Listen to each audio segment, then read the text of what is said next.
Had some hard times? Do you need a getaway? Do you hate your spouse? Are you looking for a forever freak? Well, this is Sunny Hollywood Pooney from Growing Up Rock Podcast, and you can escape from your island and listen to the Shout It Out Loudcast. Afterwards, you'll feel like King of the Mountain. I'm the king of the mountain. I'm the king. Hey, what's up there, Kiss Army? Tom Zeus with another episode of Shout It Out Loudcast. Episode 70, Paul Stanley solo album. Woo! Album review time. Yeah, this is a big one here. Paul Stanley solo album review. We love Paul Stanley. We love album reviews. So, absolutely. Yeah, this will be a good one. Yeah, still doing the quarantine thing. It looks like you're well shaven now. Good for you. Yeah, the virus called my bluff. I'm like, I'm gonna grow a beard for the virus. If I get 2 months later, I'm like, I gotta shave this thing. Yeah, it sucks, doesn't it? When it underneath your neck, and you're like, God damn it. Well, it was getting itchy, and plus I missed my handsome face. I wanted to see my face. Because you'd be itching your ass if you did, pal. That shit makes you itch. That shit makes you itch. Yeah, exactly. Yes. We are got a good episode ahead, so I don't want to procrastinate before we get to another 3-hour episode and people start complaining. Yeah, we don't want to wait. We don't want to waste time with jibber jabber. Cut out the jibber jabber. Don't be babbling like a fool. Say what you got to say. That's all. Then shut your dang pie hole. We've been accused of that before. Yeah. So, what's going on in Kiss World? Well, there's some stuff going on with our buddy Gene right now. So he's been very, very active on social media. He's been active on mostly Twitter. But he's been getting into fights with people on Twitter about the virus and about the mask. You know, he's getting into arguments. You know, people are saying, you know, whether or not the veracity of if a mask works. And, you know, Gene is like, oh, sorry, I didn't know you worked for the CDC. You know, like it sounds like we hijacked his Twitter page. Sounds like a toxic Kiss fan. Right. So he's getting into arguments with that. And then all of a sudden the other day, today's Wednesday, April, May 6th. Then he started getting into some religious arguments about the Bible and stuff. And I'm like, Gene, just do you have any Kiss news that we can talk about? Settle down. And then more Gene stuff that was just completely random. So this will drop on Saturday. So it will have already happened. So, but we're talking about it now. But Gene Simmons live and unmasked. Gene Simmons from Kiss live and unmasked on Facebook Live with U.S. Ambassador Scott Brown, former Massachusetts senator. And the picture on Facebook is Scott Brown with a guitar, because we know we do because we're from the area, so we remember Scott Brown, and then Gene Simmons. So it's a Facebook Live. Again, by the time you hear our episode, you probably will have already seen it, but that just seems very interesting and very random. Yeah. Scott Brown was a former senator from Massachusetts. If you quite remember, Tom, I was on that panel. Yes. Oh, yeah. With what's his name there from Fox? What's his name there? Frank Luntz. Yep. Yeah, yep. I was on that panel the night that he got elected senator, and it screwed up Obamacare. Yes. And he won Ted Kennedy's seat. Yep. And because he did, they had a panel on Fox News, and I was on that panel. I did so well because I was a Democrat, and I was quite critical. I didn't like Martha Coakley at the time, the lady who ran against him, and I was quite critical of Obamacare at the time. So they're like, a Democrat that doesn't like Democrat, let's get him on Fox News. And I ended up doing it wasn't Fox in front. It was Cavuto and somebody else's show. Yeah, just talking about Obamacare. Yeah, do you remember that? And I absolutely. It was all Scott Brown. I got the clip somewhere. Oh, that was years ago. But anyways, I've been telling you that I've seen Scott Brown put up a lot of posts. follow him on Facebook or I think Twitter, about hair metal.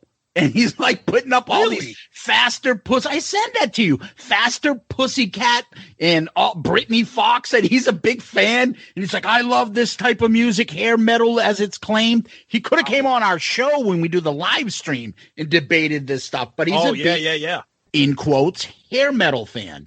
So I knew he played his daughter. I think I'm not sure if I'm pronouncing it correct. Ayla Brown.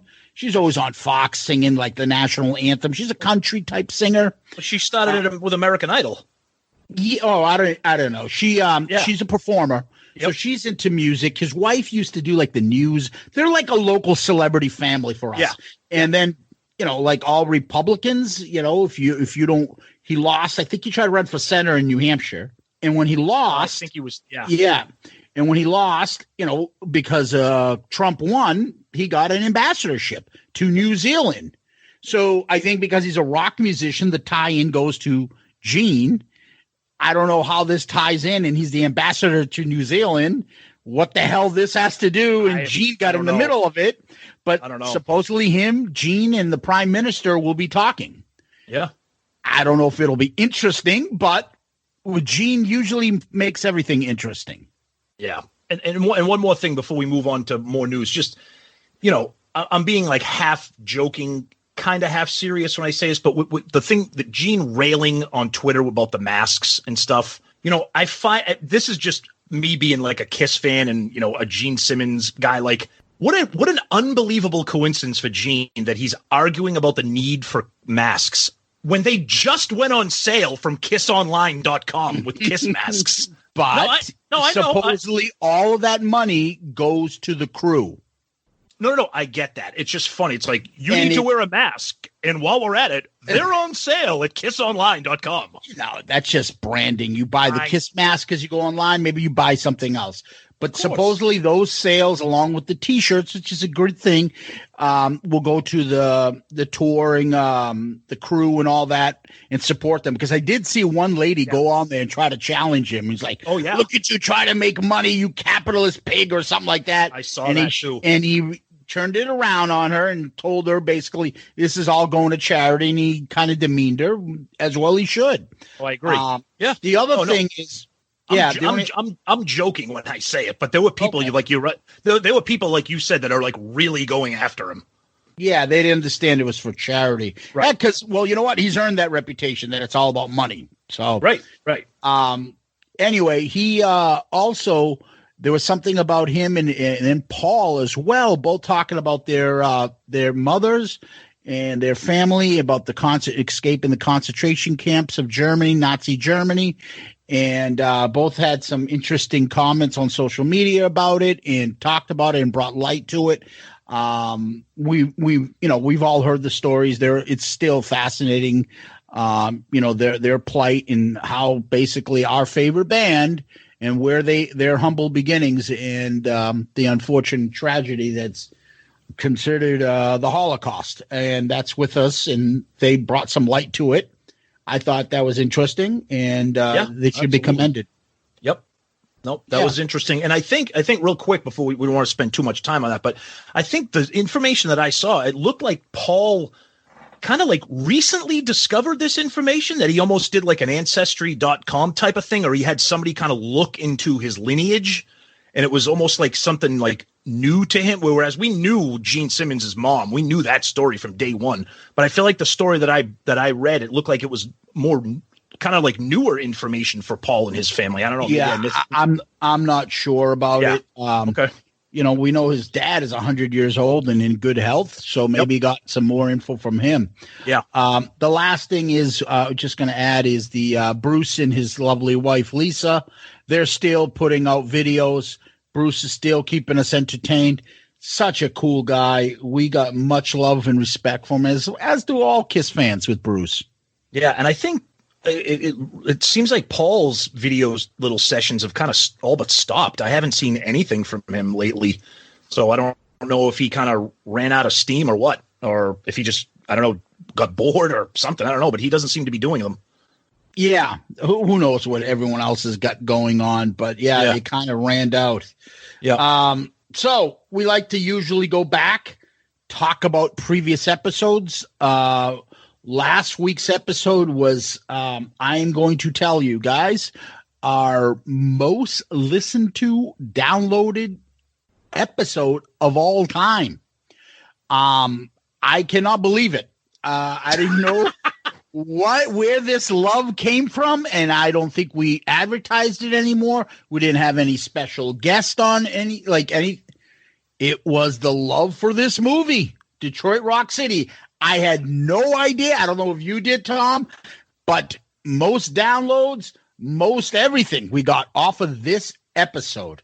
Yeah, that's awesome. And thank you so much to everybody out there. I think more people listen to us talk about the movie than there were people who saw the movie.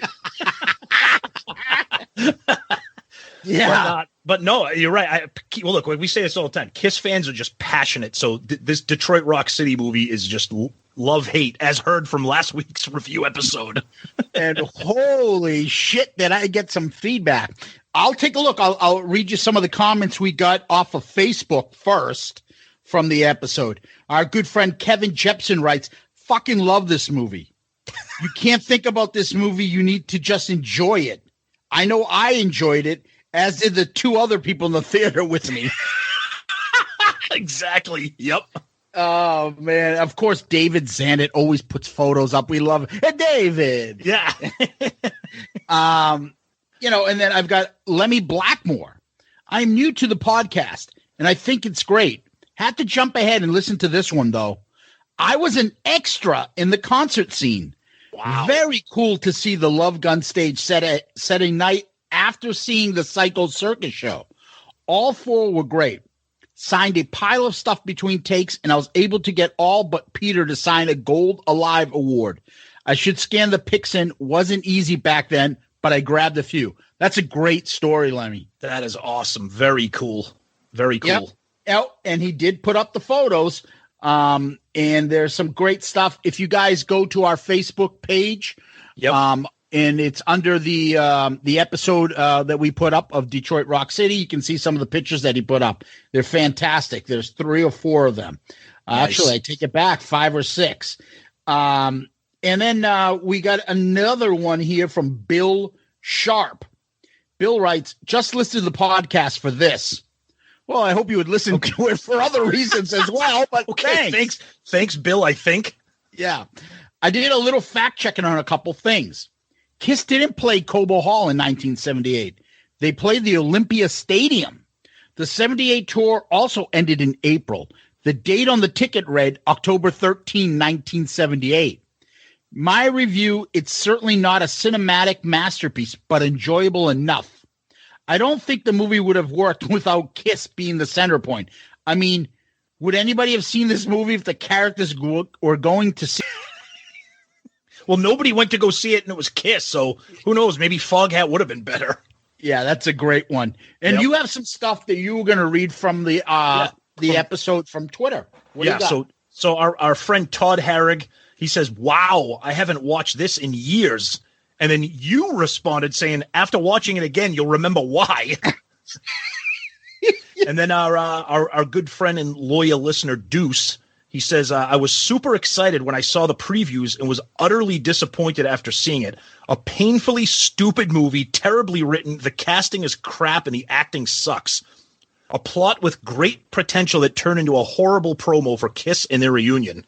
Okay. Gee, tell us how you really feel. Then our buddy Steve says, the soundtrack is way better than the film, apart from Nothing Can Keep Me From You, obviously, which sucks really bad.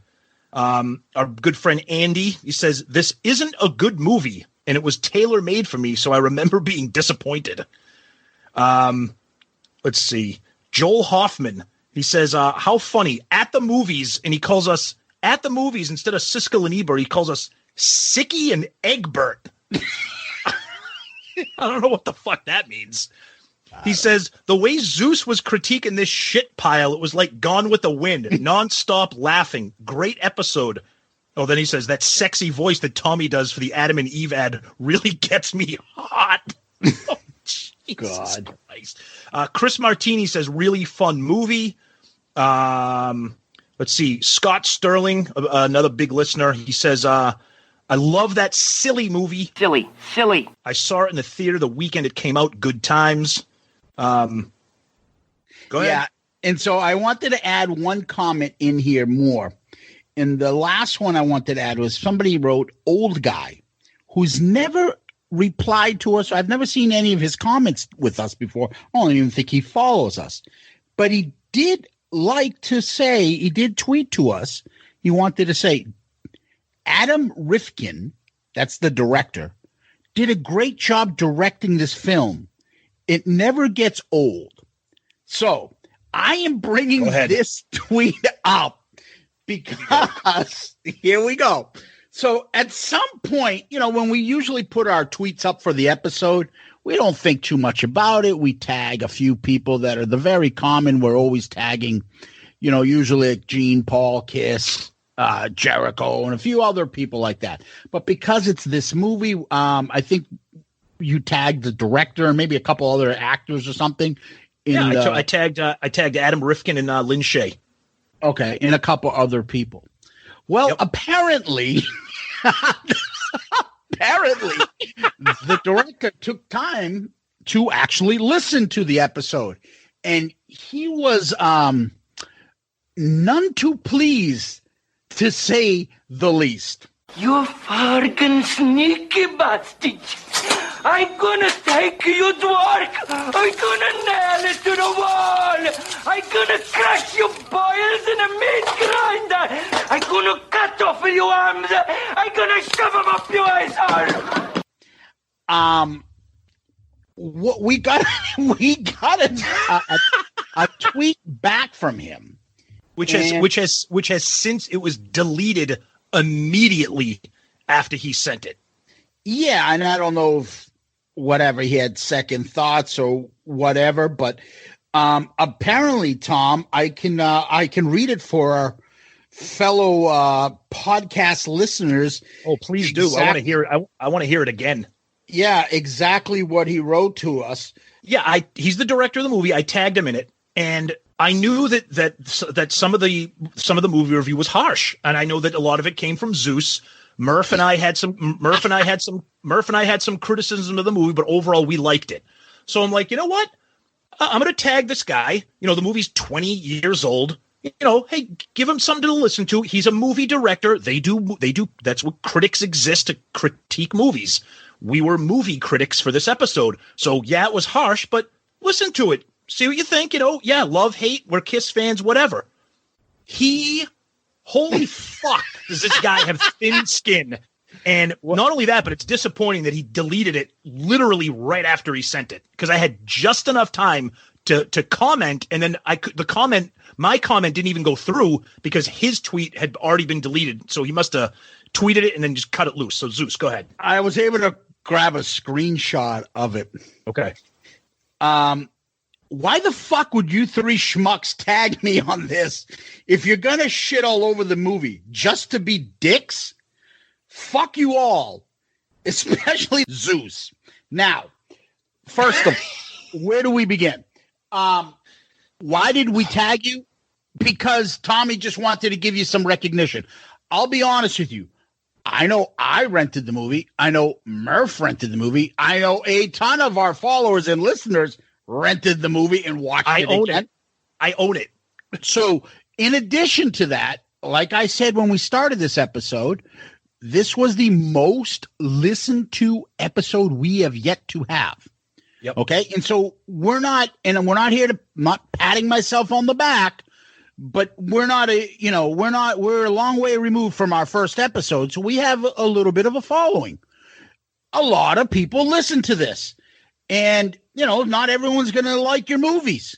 Was I being rude to him? I don't think so, except the one comment I made, and I listened back to what I said, and I think I said, yeah, this movie, I critiqued, I overdid it because it's supposed to be a teen movie and whatever, but I just found it kind of stupid. Maybe they're stupid. Yeah. No offense. Maybe it's because I'm older. I just found it stupid. And I didn't think it's as clever as other stupid movies like American Pie, Dazed and Confused, that are fun and well thought out. But I think I put something like, no wonder this guy hasn't done shit since this movie. Well, obviously the guy's working. Obviously the guy's got talent. Everybody has a shit movie under their belt. Were there some good parts? Yeah, the guy's obviously a professional. I just thought the movie sucked. I mean, I'm sorry. I mean, I'm gonna tell you that it's not a bad movie. It was written horribly.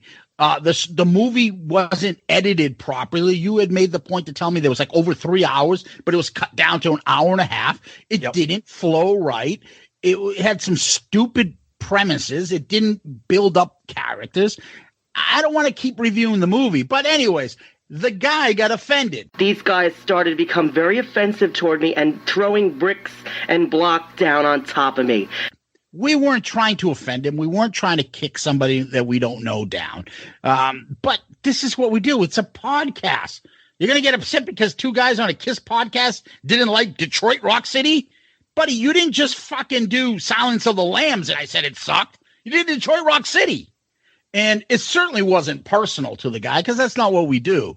But yeah, I thought it sucked. I mean, and I'm not changing my mind, but I don't mean to insult the guy. And by all means, I hope he's found some success since then, and he doesn't take it personally because that's not what we meant to do. No, but I also think too, if you've never listened to our podcast, you've never heard, and you come in cold, and this is the first time you've heard us. You know, and again, okay, in retrospect, should we have tagged him? I don't know, but like you said, you're a professional. You made a Hollywood movie featuring one of the biggest bands in the world. So maybe listen to it. See what you know, you can't, I mean, calling us dicks and just insulting us. I want to be like, call us name. Dude, you know what? Maybe you should be directing other movies and not commenting on Twitter to a couple of Kiss podcasters about how bad your 20-year-old movie is. You could do that too. Yeah, but I think what he was trying to get at is you didn't need to personally tag me so I could see and get a notice of how much you think I sucked at this movie. But I could see I could give him a little credit if me, you, and Murph spent 90 minutes dragging that movie through the mud, and we did not. So, but anyways, wait till he hears us do the Kiss Meets the Fandom episode. Yeah, and that's just the thing. We do a Kiss podcast, and all you guys know, and we always say we don't give foot rubs over here. Kiss is our favorite band. We do a whole fucking podcast on them, and we make fun of a lot of the shit they do. We got to have a sense of humor. If you take this shit seriously and try to critique Kiss like you're critiquing the White Album by the Beatles, you're not going to be a fun podcast, and you're not going to be something I want to listen to. So if you want to expect somebody to critique fucking Detroit Rock City like you're Rex Reed or Siskel and Ebert, then go listen to those people. We're just two podcasters talking about a movie that we saw that was based on Kiss. Yep. And it wasn't meant to be hurting anybody's feelings. Very, very hurt. And believe me, us giving that opinion is not going to be any better or worse than I'm sure what the critics said about this way back when. Of course. So anyways, moving along, again, our apologies if we weren't meaning to personally offend him. No. But Tom did write. I did have a screenshot, buddy. Your text back to him. I don't know if it didn't go through. I think what happened. But you wrote this. This is what you wrote. We're not being dicks. Two of us loved it, and we wanted to see what you thought. It's all good, but thanks for listening. Now, if we were dicks, we would have wrote something a lot different than that. So. Right. So, whatever. Yeah. Anyways, I just thought it was Tommy's uh-oh, take a look at this.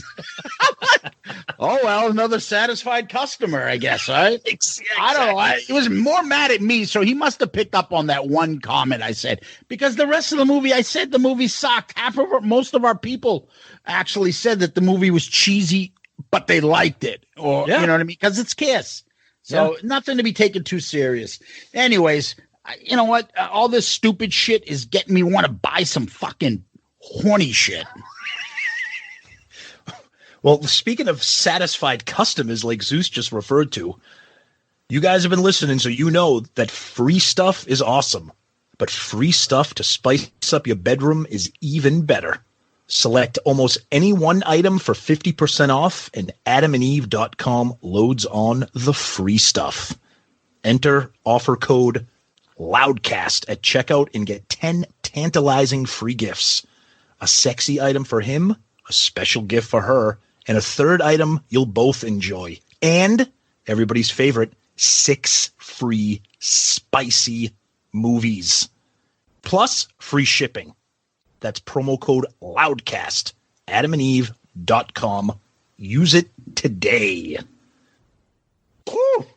Ooh. You're going to start getting some voiceover work. Maybe. So let's move this thing along because it's album review. Yeah. And we've gone through this is the list of albums I believe that me and you have already done so far. We've done the debut. We've done Dress to Kill, Rock and Roll Over, Gene Simmons. From Kiss. Unmasked, Animalized, Hot in the Shade, Psycho Circus. So we wanted to do something in between that, the original 6 and, something before Lick It Up. Yep.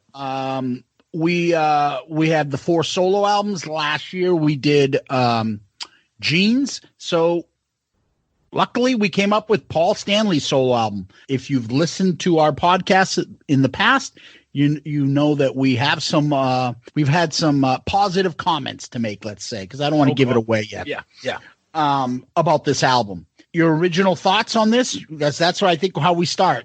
Yeah, we start with first experiences, et cetera, et cetera. So I have to make an admission here. I'm kind of a bad Kiss fan because when all the solo albums came out, we were 5-6 years old. I think I had almost all of them. I was late to the party for some unknown reason. It was not a conscious decision, but I was late to the party on Paul's album. I don't know why. I don't know, maybe save the best for last. Hint, hint on what I think of this album. But yeah, I mean, if you're listening to us, the solo albums, love them, hate them, they're just an iconic part of the Kiss fandom. I don't want to get into what I really think of the album, but yeah, I was late to the party on Kiss's. I'm on Paul Stanley's album, but when I did finally get it, fell in love with it immediately. Yeah, my first thoughts. I vaguely remember, mind you, when this came out, I was like 5 years old. I remember the solo albums, and I remember Dynasty, and that's after that I kind of fell off for a while. But I remembered every one of us. There was me, my brother, and 2 cousins in Arlington at the time, and everybody had their favorite. And I was the Catman, and then there was I had another cousin that was the Paul Stanley, and we each had these albums. Did I remember the songs from it? No, I don't remember any of the real songs from it. But when I did circle back and get back into Kiss afterwards, what I ended up getting was the best of the solos.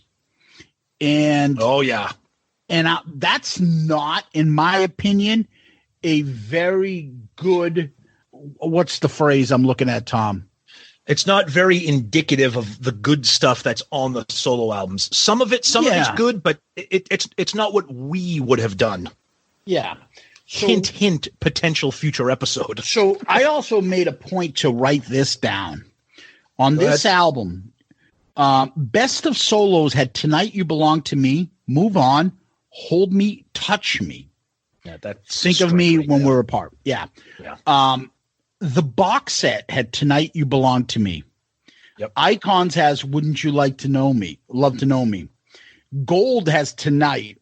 40 Years, Decades of Decibels has Hold Me, Touch Me. So this album has been spotted on several different Kiss compilation albums.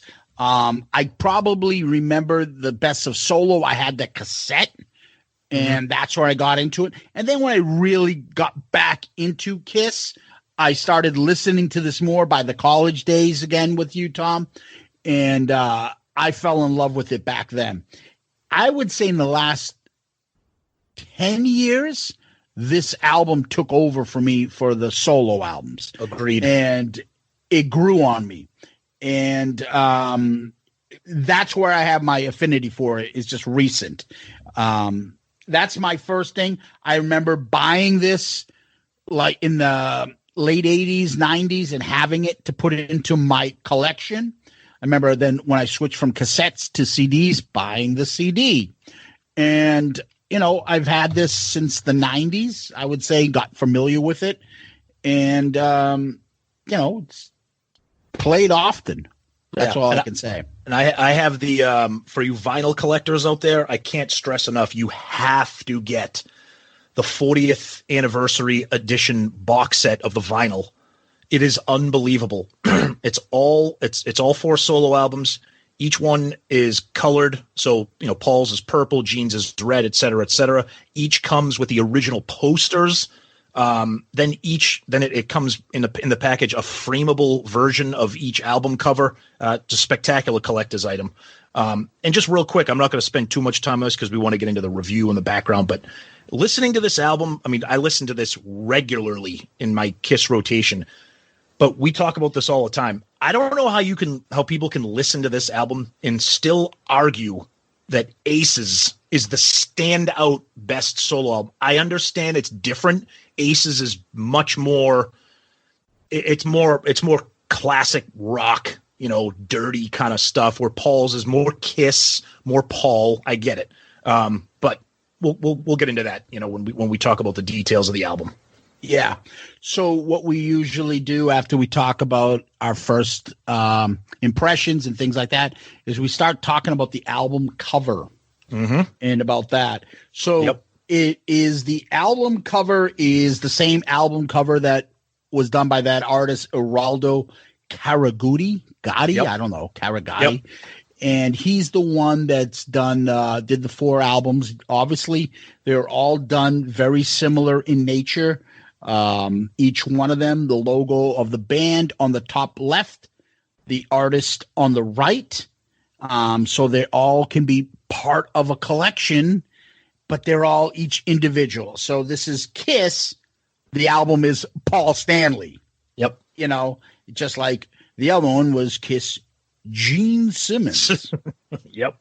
Yeah. And these, everybody would, these are arguably the most iconic images of the 4 band members. This artwork and this art style. To have paintings and not photographs, just spectacular artwork. Just amazing. And like I said, they come with the posters, the CD. If you have the CD, you open up the booklet. It's got the fold out poster. The vinyl obviously has it. But just the artwork. The artwork is spectacular. The gist is basically you take the 4 posters, you put them together, you have one large image. That's correct. Yeah. And the other thing that it's so ingrained with us that we forgot to actually talk about is the fact is the colors. Yeah, that's where the colors came from pretty much. Yeah. The purple colors of Paul. Yep. And there it is. And it's in, he's got the purple haze there on the back of his hair. And the purple lettering as well, all throughout. It's so iconic that we forget about it to describe it, but we know it when we see it. Yeah. Let's get into some of the facts on the album. Yeah. So it was released along with the other 3, September 18th, 1978. It reached up to number 40, certified platinum. Is the only album with no covers, all original material. That's right. So Paul wrote all the songs on it. There are 9 songs, the least amongst all the solo albums, tying Ace Frehley. And if you really think about it, Ace probably has the least because one of his was an acoustic, was Fractured Mirror. So it was instrumental. Yeah. Yep. And Paul wrote all his songs along with Michael Japp. He wrote 3 songs on this with him, co-wrote with him. recorded at Electric Lady Studios in New York and the Record Plant and Village Recorder in LA. Back and forth, Paul went. It started with Paul producing this with Jeff Glicksman, the guy that did a lot of Kansas albums. And eventually they had a falling out. You want to talk about that? Well, it's interesting because if you know, I'm going to give some props to pretty much the godfather of Kiss background stuff, and that's Mr. Julian Gill. And if anybody has gotten his book, which is just mammoth sized, you thought you thought Joey Casada's book was big.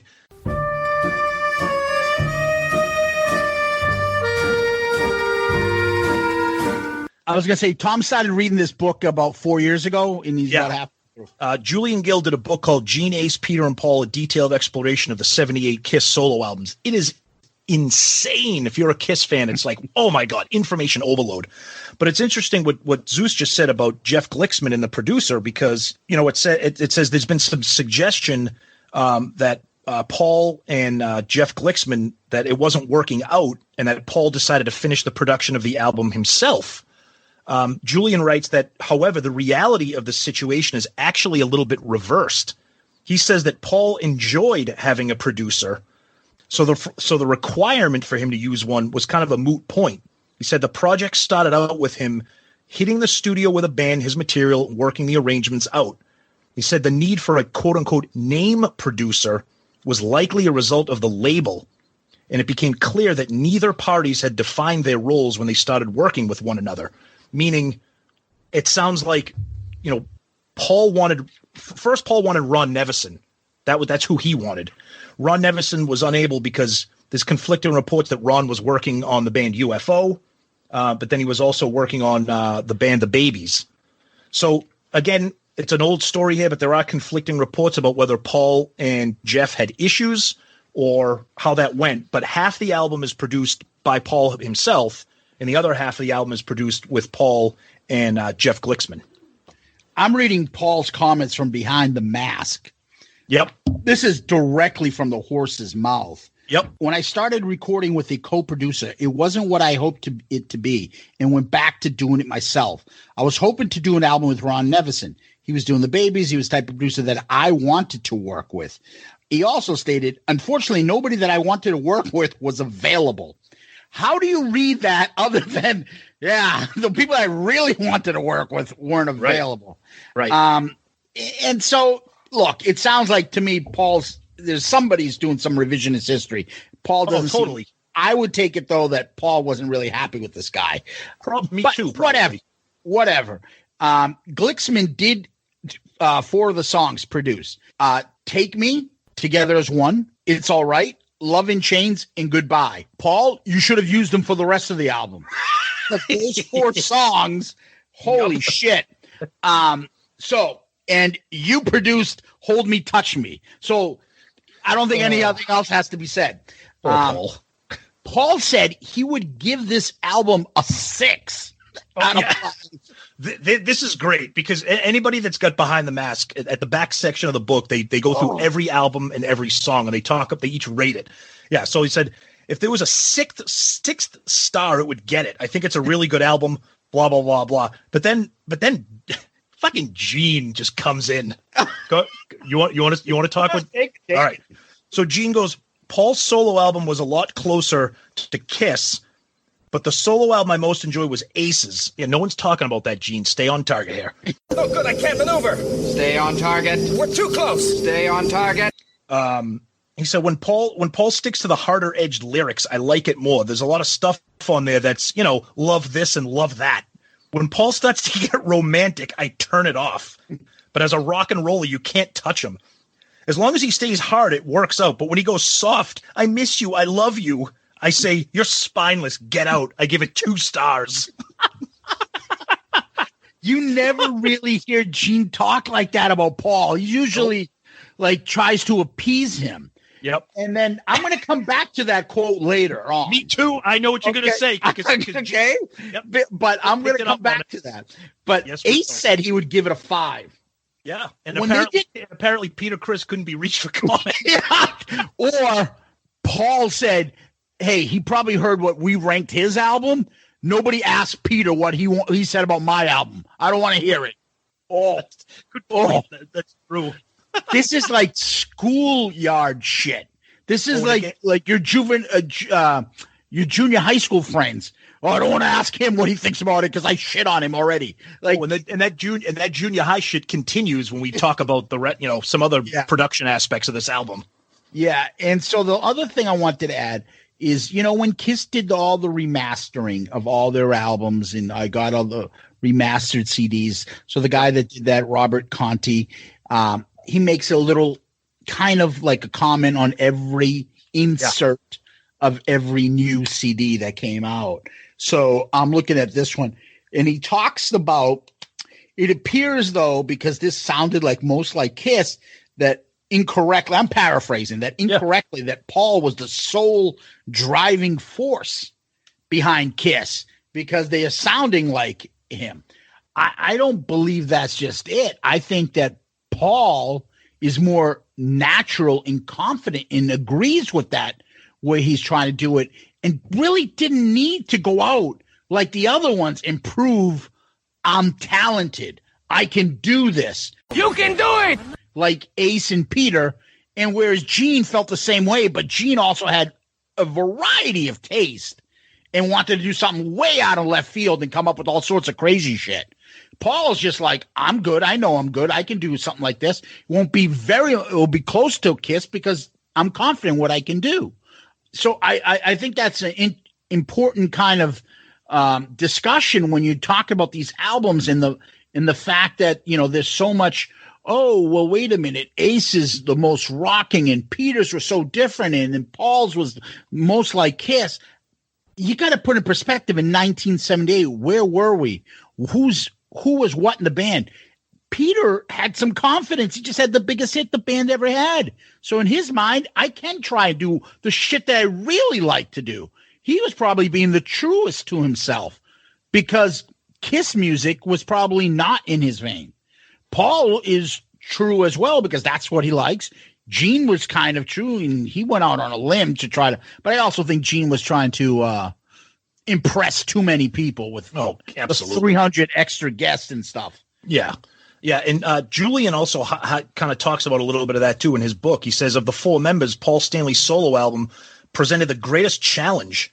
He says where Gene may have been the face of Kiss, Paul was the front man, the heart and soul. Paul's album was always going to sound like a Kiss album since he was their primary voice for the band. He says, ultimately, though, Paul stretched his boundaries for his album without overreaching or heading into any uncomfortable directions. Instead, he relied on subtle touches and embellishments to present a highly focused atmosphere. And then Julian says, in some ways, he played it safe.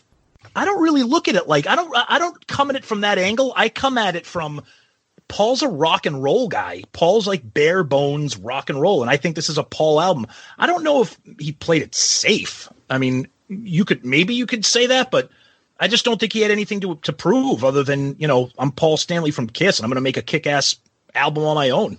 Yeah, and I think he had the confidence to do it. Yeah, and exactly. I think his was probably the most organized. Oh, totally. Most intact, know exactly what I want, who I want to work with, and I can run it and put my stamp on it. Versus, someone like Ace who has the talent, but he did go back and use, Eddie Kramer on his to say, hey, bring it out of me, because Eddie Kramer could do that. And he was all rock and roll, but I'll save that review for later. But so those were original thoughts of the beginning of the album. Anything else you want to discuss, or do you want to hit the tracks? I think we got to, before we get into the tracks, we got to bring up a big story here with Mr. Bob Kulick. I'm a Grammy award-winning producer. And the drama surrounding Bob Kulick to show you the issues that Paul and Gene were having competition-wise, if you want to interpret it that way. Mm-hmm. So Bob says it was interesting because Gene wanted Bob to play on his album too, but he was caught between Paul and Gene. He said, after I was done with Paul's record, Gene sent me a note saying, I heard what you did on Paul's stuff, and I think you played great. Looking forward to you doing some stuff on my record. Paul said, I don't think it's right for you to do Gene's record because you left such a big stamp on my record. So Bob's in the middle. It's like, what the fuck? It's almost like Paul was like, oh, no, I know how good Bob is. He kicked ass on my record. He's not going on your record. And this was back in the days when Bob Kulick was, I don't know, on the level, I guess I'll put it nicely. And living at Paul's house and exactly best of friends with Paul. And I believe eventually Gene came back to Bob and was like, no, you're right. You're all set. You did a good job for Paul. You don't need to come on mine. Yeah. He said, no big deal. Right. Which always gets back to in the dynamic of who controls Kiss. It's Paul. Yep. Gene will back down when it comes to it because he doesn't need the drama. And I feel like there's a part of this. I agree with Paul. He shouldn't have done it. Gene shouldn't have asked Bob. They each grabbed a different guy. He grabbed somebody else. Bob's on my record. But like usually you just be pissed and bite your lip and let Gene do it. Paul was like, no, you're not taking him. And it was a challenge. And it seems like Gene was like, gloves off, stick down, no warning. He challenged the chief. Fuck, I'm not going to piss him off. I'm not taking him. Right. And he backed off, right? Yeah. And he didn't take him. And so, but Gene is kind of the prick that, and I think that's the other part. It's the ego. These are the fights that are legendary. You hear about them. Like Gene is like so inconsiderate, doesn't even think about it. Right. Well, fuck him. I'll take Bob. But he should know. And I think years come down where now the last 5 or 6 years, I would say maybe longer, Gene kind of realized he's got to think ahead about certain things with Paul. Because over time he's realized like, I got to be more considerate because I get how Paul is. Because Paul always makes those comments about Gene like, he doesn't mean to be when he doesn't think of himself, but he still has those jabs at Gene about everything's like Gene. And I think this is one of the things. And Gene didn't get it that he was being kind of like, oh, what's the big deal? Let me take him. And Paul put his foot down. But it's interesting too, because again, I'm gonna reference Julian's book here because we just talked about, Bob Kulick. I worked with Motorhead. But he says, ironically, even with the competition between Paul and Gene, there is a guitarist who appears on both Gene and Paul's solo album, and that's Steve Lacy. So Julian says, well, it seems that certain players were quote unquote shareable while others were not. So it seems to me that what is Steve? He did one song for Paul and maybe one for Gene, if that. I think it comes down to the fact that at that time, Bob Kulick kicked ass, and he kicked ass on Paul's record.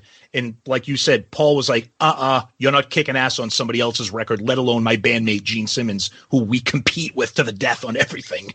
Yeah, I don't know who. I'm trying to think. We did the Gene review, like who was all over that album. Yeah. Maybe you would have to go back and take a look and say, well, that person coming to Paul's album. I mean, Bob is all over this album. He has a stamp all over this. Oh, yeah. He played on 7 of the 9 tracks. Yeah. The one that the Steve guy, whatever his name is, played on the one. And then he didn't do the guitars on Hold Me, Touch Me. Believe me, Bob, that's good for you that you didn't. Steve Lacy on Love and Chains and then Hold Me, Touch Me. He didn't play on that. But everything else Bob played. Yep. So, he's lucky he didn't play on one of those. Let's anything else you want to get into before we get started? Let's get into it. All right. The opening track. Tonight You Belong to Me. I'm going to say this once. I might repeat myself, but I'm going to try not to. This is one of a handful of songs on this album that had they been released on a proper Kiss studio album would have been an absolute hit. It would have been one of the top songs that the band ever released. I'm going to tell you right now, this is one of my all-time favorite songs in the entire Kiss catalog. It is a spectacular song, a perfect opener. It starts off with that acoustic moodiness, and when that electric guitar kicks in with that riff, and then those drums, and the song gives me chills. I love this song. Tonight You Belong to Me, written by Paul Stanley. This is a song that was produced alone by Paul. Paul played the guitar, the ebow. He's played that all over this album. Bob Kulick did the lead guitar. Steve Buslow, I think Buslow, I'm not sure if I'm pronouncing it correctly, did the bass, and Richie Fontana did the drums. I think this is a unbelievably great song. I love it. I think this is part song 3 of the trilogy, and we talked about this at one point, right? The trilogy, which starts off with Black Diamond. Yep. Which goes to I Want You, which goes to Tonight You Belong to Me, all done by Paul. The ballads that start off slow with the acoustic guitar, and then boom, rock out when you cock out. Fucking love it. It's one of the first songs Paul wrote for his solo album. Paul says it has that epic feeling. Totally. Tear your heart out, passion, pain that I know so well, he said. Yep. Any other thoughts you want to go to? No, it's just like even Bob Kulick says that the song is big. It's heartfelt. It gave him chills. Just a great song. I love the bass line. Yes. I love the passion.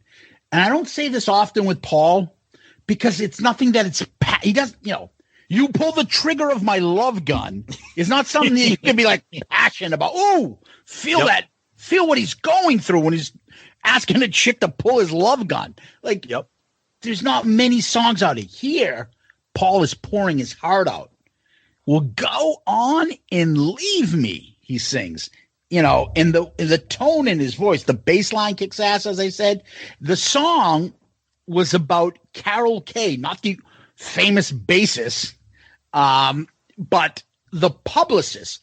And Paul calls her a stunner in Bill Aucoin's publicity department, and he was crazy about. Crazy, insane? Insane? Crazy? And Behind the Mask, he says he wasn't going to mention her because it would make her real happy, and maybe she shouldn't be at this point. What the fuck does that mean? He didn't want her to know.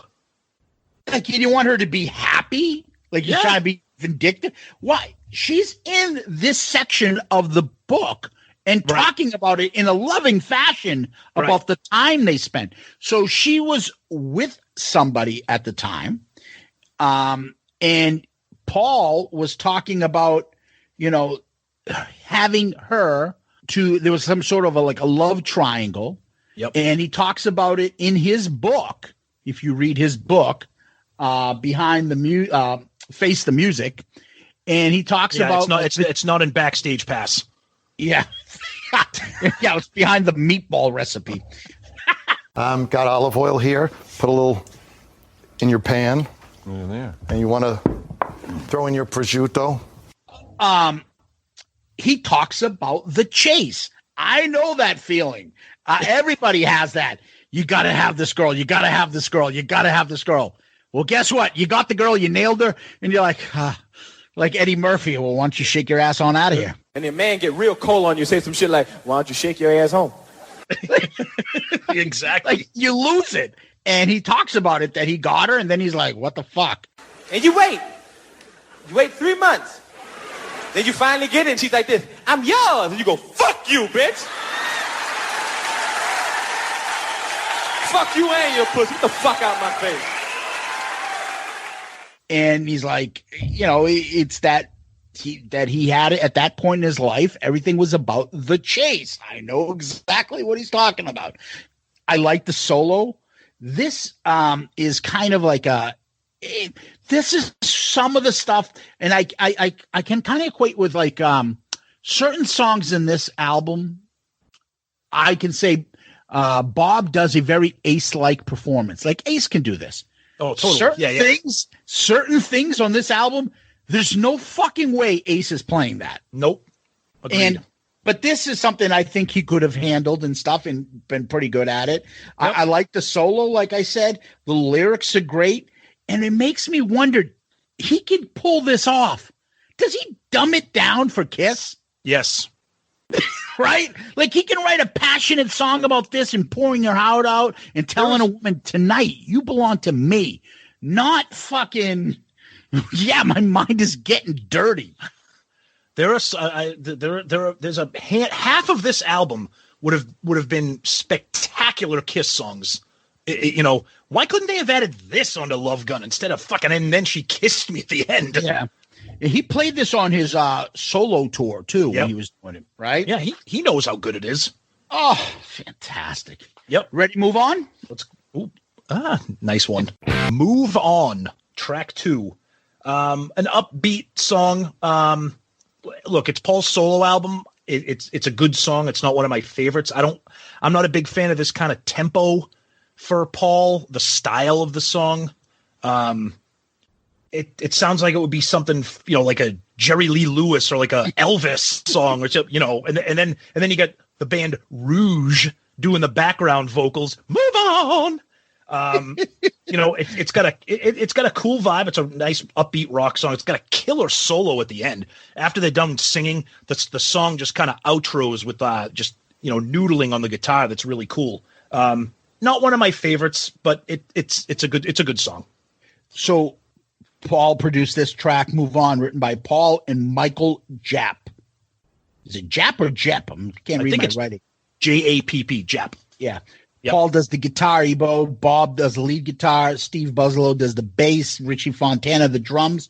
And then it's Diana Grassoli, Miriam Naomi Val, and Maria Vidal, otherwise known as Rouge, part of Desmond Child and Rouge.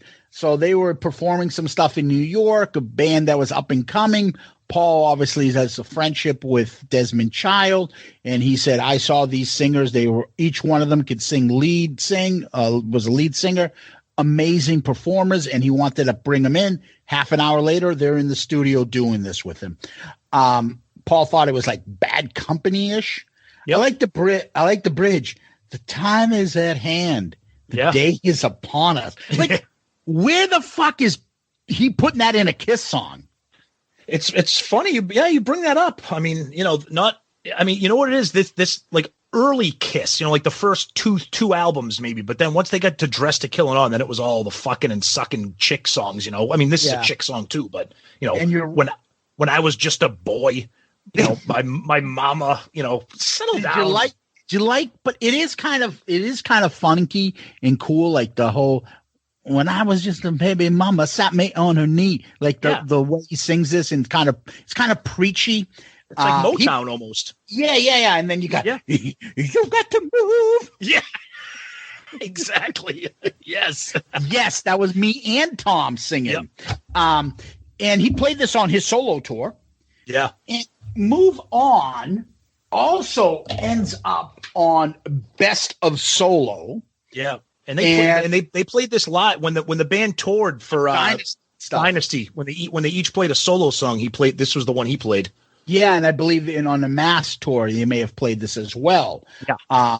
It's just it's a good song. I like it. And you kind of get used to it because when you start doing Best of Solos, Tonight You Belong to Me, Move On, we're on always. Yes. And so you got, like, if you're familiar with some of the solo albums, you were familiar with the first two songs. It's, did you dive really in to get to the next few songs? Well, let's find out. Next song, ready? Is Ain't Quite Right. This is a song that when I originally kind of got into the Paul solo album, I was like, what's going on here? Maybe it's because I'm an old man now. I really like this song. I just find it interesting. It's moody. I like how there's really the vibe of the song, just that little guitar kind of sound in the back, and then the drums occasionally pick up with a standard beat, and then it goes back to kind of, just kind of sitting in the background, and there's like that kind of solo in the middle where the electric guitar is kind of noodling over that rhythm. I really like it. It's not a kick-ass rock song, but I like it a lot.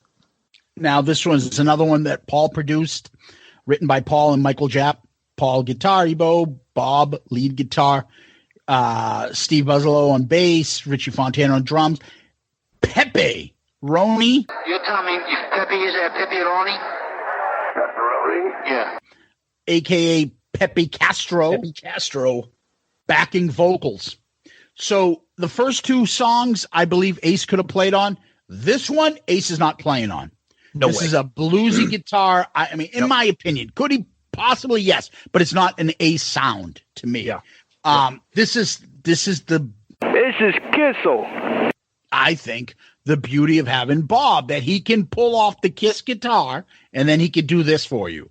Yep. Very bluesy. It's just it's one of those things that's interesting that Steve Buslow, I don't know how to say Buslow. Yep. Buslow tells the story in Behind the Mask about how he couldn't, like Paul trying to show him how to play the bass on this song, and he couldn't get it right. And Paul took the time to teach him, so he wanted him to do it. He's like, Paul didn't need me, basically. And, you know, I very much appreciate what a gentleman he was and how he took the time. He could have kicked me out and just brought somebody in, knew what he was doing, or done it himself. But he wanted to take the time to teach this guy, no, you can do it. You can do it. Just do it like this and that. And so it was a nice story. And you get a couple of those stories throughout this album of people talking about Paul as classy and a gentleman and a good guy throughout this album, versus I can only imagine the shit show that was going on at Peter's full of cocaine and crack and whatever else you're doing, firing people left and right. But I find this song, it's okay.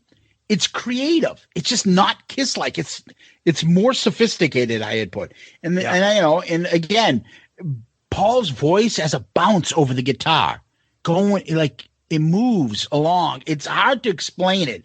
It's awesome. I like it. Yeah, it's interesting. Yeah, and again, no way Ace was doing this. No, in my opinion, probably not. You're right. You ready for the next? Let's go. Wouldn't you like to know me?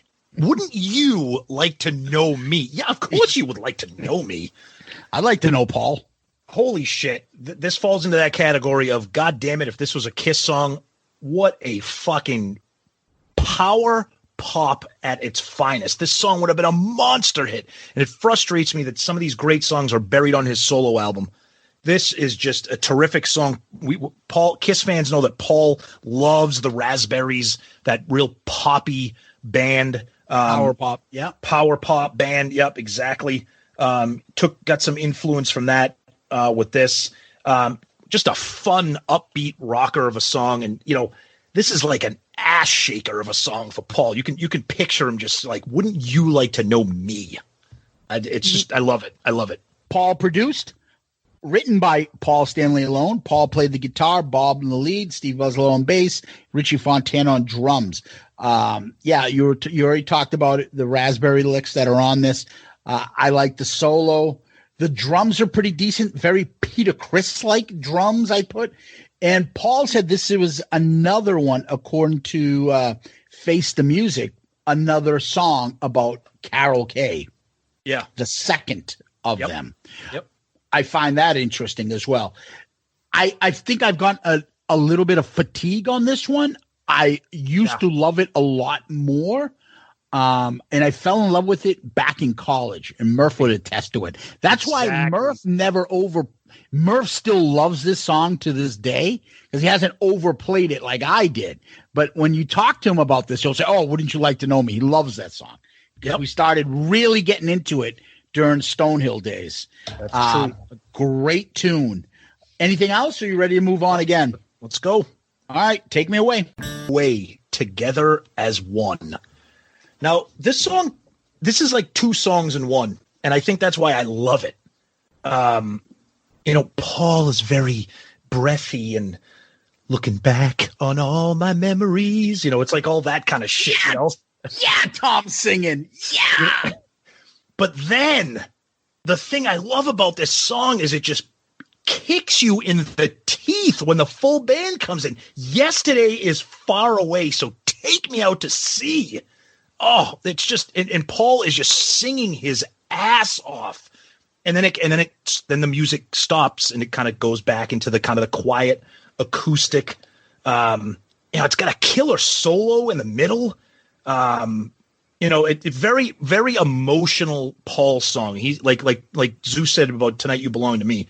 Paul is really kind of pouring it out here. Oh, Jesus. It sounds like, you're getting a little overreactive to this. And this is the one song where our boy Carmine Apiece bangs out the drums on this.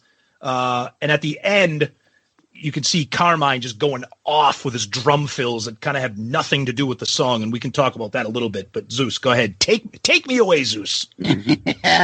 Produced by Paul and Jeff Glicksman. Written by Paul and Michael Japp. Paul played the guitar, Bob the lead guitar, Steve Buzzlow on bass, and Carmine Apiece on drums. So Paul had his New York band, and then he had his LA band. And what was happening is he was going back between them. So this is one track that's with Glicksman, and for some reason, Carmine Apiece only appears on this one. This is the only track that he was on. He played on 4 songs, I think he said, but this is the only one that he does get credit for and stayed on the album. Yep. Paul was trying for an epic feel. I'll be honest with you, didn't realize it, but you listen to this album because this is what we do. We really go over it and play it before we do an album review, and it's like Paul's Zepp attempt or like White Snake bluesy type of like epic type of song. Yep. I enjoyed it a lot. I really liked it. I guess him and Michael Japp had started the song, and then towards the end of the album, he's like, you know what? He circled back to him and said, hey, let's finish this again. And they came up with it and finished the last part. Maybe that's why it sounds like a couple different songs. I'm not sure. It seemed like Carmine Apiece was like disappointed in the way he sounded, and he kind of makes excuses for himself about touring. And he came in, and he was at the time playing with Rod Stewart and stuff, and he was kind of shitting on him. And even Bob was behind the mask was shitting on Carmine's over-the-top drumming style, getting in the way of what Paul was trying to do. I don't know what he's talking about. I fucking loved it. I love all those drum fills, all that movement and stuff. I'm like, dude, that's epic drumming. I'm like, holy shit. But I think that's the thing that makes this song, like we just said, it makes it epic, is that as the song is kind of riding towards the end, he was riding dirty. You just kind of have that the guitars and just that general vibe of the song. And then I love drummers, and Carmine Apiece is just blowing shit up with his drum fills. The guitar solo and everything. Yeah, it's a great band. There's so much going on, and Bob Kulick says Carmine asked if he could cut loose and play all those drum fills. He played everything but the kitchen sink. I'm listening to the fills after it's done, and he's all over the place time-wise because he was showing off. Well, yeah, that's what drummers do, especially at the end of a song. But like Zeus said, I thought it was great. It was a great way to end the song. If he was doing that throughout the song, it'd be a little bit, kind of, it would get in the way. But I think since that was like the outro, I thought it was great. I loved it. Yeah, I agree. And you were singing some of the lyrics. What were you singing earlier? That's it. Later, I got this. There's a song coming up where I'll be singing a lot more of. So I'll save it. But my point in that was not to get you to sing again, but my point in that is like those lyrics, like you wouldn't know that's a Kiss song, right? You wouldn't know. It's not put your hand in my pocket, grab onto my rocket, which gets me back to like Paul could obviously have done this stuff. Is he dumbing it down for Kiss fans, like to talk to like the fist bumping juvenile delinquents back then that were all like, we're all into that shit. And It's got to be suck me, fuck me, rock and roll all night and don't get too sophisticated. Right. I don't know. Because you're right. There's none of that on here. So far, we're 5 songs into the album and all of it is, some of it's very emotional, but rocking, but none of it's, like you said, none of it's, take me or any of that kind of shit. It's all, I don't want to say sophisticated, but it's not shits as far as lyrics concerned. Not that's music. what I mean. Yeah, lyrically. Yeah. It's all right, Tom. Oh, another song. I'll say it again. If this was a Kiss single, would have been a monster hit. It's all right. How can you not love this song? It's just, it just got a great rhythm. Paul just the beginning of it with that riff and the drums kick in, and then Paul's like, "Oh yeah, that's right, more singing. You're gonna get the singing from me." Just a great song. Oh, I love it. You can just imagine if this was on a Kiss album. Written by Paul Stanley, produced by Paul and Jeff Glicksman. Paul on guitar, Bob on lead guitar, Eric Nelson on bass, and Craig Cramp on drums. This is the LA band, I believe, now. Yep. The first thing I write about this song is that riff. Oh, God, yeah. Paul talks about it behind the mask. What's missing from the album was an up-tempo, kick-ass rock and roll song. Well, he sure got it. I think that this song is quintessential Paul. And what I mean by that is, like, if I want to make this point known, I think I've said this to you. Like, if I had to trust my life and say to someone says, hey, I'm going to shoot you dead in the fucking head unless somebody writes a song that you 100% will like. I don't think there's anybody in the world that I would pick that I would guarantee would write a song that I would like more than Paul Stanley. Good one. Honestly, probably. I would say that I trust him because he would write something with a catchy fucking melody and hook. Yep. Singable, lovable chorus with a great vocals. This is Paul in his prime. Yep. I trust him to write that hook. I trust him to write that melody, that chorus. I trust him. This is the proof. This is quintessential Paul. I'll give you a couple things, Tom. Some Shout It Out Loudcast statistics. I love those. Okay. Number one pick for me in our number one episode of a non-album, non-compilation album. This was the number one pick off our first episode. Yep. Episode 2, we both had it on Kiss Alive, the real Kiss Alive 3. So if a concert was done with like the solo albums, I think Unmasked and the songs off Dynasty. of Dynasty and Killer and Alive 2. Yep. It was on my barbecue playlist episode 25. Episode 26, you put it on best 3 songs in a row on any Kiss album. In a row on a Kiss album, not best 3 fucking Kiss songs. Wouldn't you like to know me? Take Me Away and It's All Right. Episode 43, I put it in songs that I wish were played live or were to have a live copy of that I heard them play it live. Again, this is some information about this specific song. We love it. That's all I got to say. Ready to move on? Or do you have something else? I want you to hold me. I want you to touch me. I'll think of you when hold me, touch me, think of me when we're apart. Okay, look. This song is this is low-hanging fruit if you want to pile on and shit on something and make fun of it. Paul Stanley kind of deserves it, okay? But I'm going to slow down here for 1 second. If your goal is to make a 70s AM radio ballad, syrupy, whatever, soft rock song, this is really good at that. If that's what you're looking for, it's not a song that I like. It's not a song that I listen to. Paul changes his vocal structure in this song, the way he carries the tune. I think it would be better suited if somebody like Barry Manilow was singing it or somebody from that era. It's not great. It doesn't belong on this album, but I think for what it is supposed to be, look, that's all I can say. I'm trying to be half serious, half joking about it. But that being said, it's a song I skip. Yeah.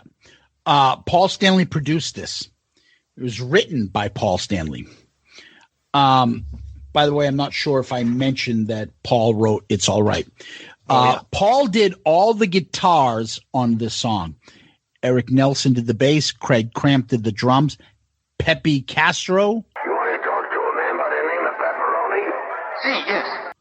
Background vocals. Doug Casaros did piano. string ensemble and backing vocals. This was the only single released. It reached number 46. Which is unbelievable. I don't know which one is worse, the fact that they released this as a single or the fact that it went all the way up to 46. This is Paul's first love song, like a power ballad. Yeah. I don't consider, and you tell me, do you consider Peter's song there, Hard Luck Woman, a ballad, a power ballad? No, not at all. I don't think it's a power love ballad like that. This is. Paul sings in what I would call, to be kind, I would call it a wimpy voice. Absolutely. Off the air, me and you would call it a different voice. It's a very wimpy song. Totally. Oh my gosh. Paul writes, good songs come easy. The lyrics were real easy. No. Because they're horrible. The lyrics are embarrassingly painful. Okay. First of all, don't say this stuff about good songs and then lyrics and then try to equate that. Oh yeah, that's why this is easy. No. Some things come easy because if you have a fucking great hook in your brain, I get it why he says these things, that it's easy. Yeah, I found a catchy melody in my head. They come easy to me. Great. Yep. But this, oh no. Paul did the lead. He did all the guitars on this. So he says this is his favorite lead guitar work. There's a lot of piano in this song, by the way. Oh God. This is one of the parts that I want to bring up. Gene says it's a brave departure for Paul. A well-written song. Somebody could have a hit with it today. That is not the Gene that said 2 stars and Paul. I thought what he described in the beginning of the episode when he was describing Paul's album was specific to this song. Yeah. Yet the quote for this song from Gene, it is that it's a well-written song and it's a brave departure. Does that sound like what he was saying earlier? Yeah, because he specifically at the beginning of the section says, hold me, touch me kind of stuff. When Paul gets romantic, I turn it off. When he gets soft, I say, you're spineless, get out. And now he's like, oh, what a brave departure. It could have been a hit. Well, which is it? Look, that quote was when somebody was in front of him. Yeah. And it's funny, too, because in the B side of this single in the U.S. was Goodbye. How the fuck was Goodbye not a single? But it was funny that in the UK, there was they inadvertently put Love in Chains as the B-side. How the hell was that not the single? Yeah. But yeah, Hold Me Tight. It's a wimpy, whiny, it's like an Air Supply type Barry Manilow. That's what I was going to go with next. Yeah, sorry. Air Supply would make that a hit. It'd be a monster hit on soft rock radio. And we would laugh about it. No, they're all gonna laugh at you. And be like, oh, thank God we don't have artists that we like do that music. That is terrible. And in the book Behind the Mask, Doug Katsoris talks about that. Paul said he had problems writing ballads, so he wrote one for Paul to give him inspiration. Well, whatever the fuck you wrote, Doug, wasn't good enough because Paul came back and wrote this shit. And Paul, this is the second part of this that I was saying that I heard that people were saying Paul was so generous to make him feel like that Doug was so helpful and stuff. And they talk about, Paul being classy and a gentleman and things like that. This song was about Cher's sister, Georgianne LaPierre, that Paul was dating while Gene was dating Cher. And he was going back and forth with her, and he wanted her, hoping that she was thinking about him while she was gone.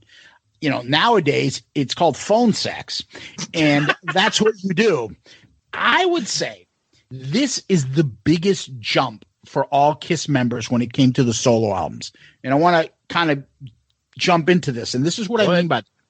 So Gene wanted to experiment a little bit. Okay. Gene always had weird tastes. He had in music, he's into cartoons, he's into comic books, he's into horror movies, he's into loads of shit. So the fact that he comes out and he does When You Wish Upon a Star, although it's a fucking horrendous decision, I'm not that surprised if one of them did it. It's him. He would do it. Ace is doing rock shit, so there's no big departure for him. Peter gets a lot of shit being like, I don't get it. I don't get what he's doing. For doing songs like, I Can't Stop the Rain and Kiss the Girl Goodbye and all that other fun stuff. But Peter was always like a balladeer. He did that stuff. That's not the fact that, and he was always coming back from an R&B standpoint. So him doing that is not that big a departure. It's a departure from Kiss. But even in Kiss, he still had that background. This from Paul is a bigger departure from him doing like, you know, the weakest shit Paul ever did in Kiss. At that point, you would say was Hard Luck Woman. And that's a good Rod Stewart type of song. This is a huge departure. So I would say this is the biggest of all of them when it came to it. I don't know what you think about that. No, I don't know if it would be the biggest departure. I think it's just Paul trying to do something that he probably didn't have the freedom to do as a member in Kiss, like you said, departure. But this is Paul. This represents Paul. I mean, people might not want to. I think it represents Paul going forward. Prior to this, no. Oh yeah, okay. I see what you're saying. Yeah, from 78 prior. But afterwards, Paul puts out shit like this every once in a while now. Right. But back then, people were like, what the fuck, Paul? Oh, I agree. Yeah. Everyone was like, what are you doing, dude? Yeah. Peter sang ballads before this, so you kind of knew that. And he didn't have the hard rock. The hardest thing he ever did was Black Diamond. So it wouldn't be that surprising. And that's my opinion. No, you're right. You're right, because before this song, no, Paul didn't sound like this on any Kiss albums. Which makes that story from the guy playing the piano, Doug Katsaros, yep, more relevant. Like, I don't know how to fucking do this type of music. Yeah. And somehow that ass influenced him to do that kind of sappy shit. Obviously, he got a lot better at it as time went on. Yeah. But you ready to move on? Yep. All right, song number In Chains. Oh, another killer song with just it rips when it kicks into gear. Just Paul just kind of just wailing on this. Just a real kick-ass rock song. Maybe the most kick-ass rock song on the whole album, just in terms of vibe. The guitars are just ripping. And every time I hear this song, I always think of Phantom of the Park, because in the European version, when they called it Kiss with Attack of the Phantoms, they had solo album music instead of the cartoon music. This is in it, and every time I hear this, I think of the movie. The song's got a killer solo in the middle. Got one of my favorite things. It's got one of those awesome pick slides at the end when he's just saying "Love in Chains." Just killer song.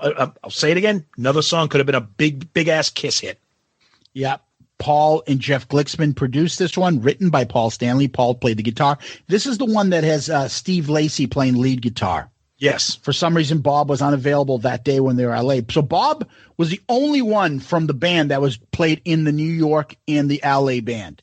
He's the only one back and forth. Everybody else, he had his LA band, he had his New York band. Eric Nelson played bass.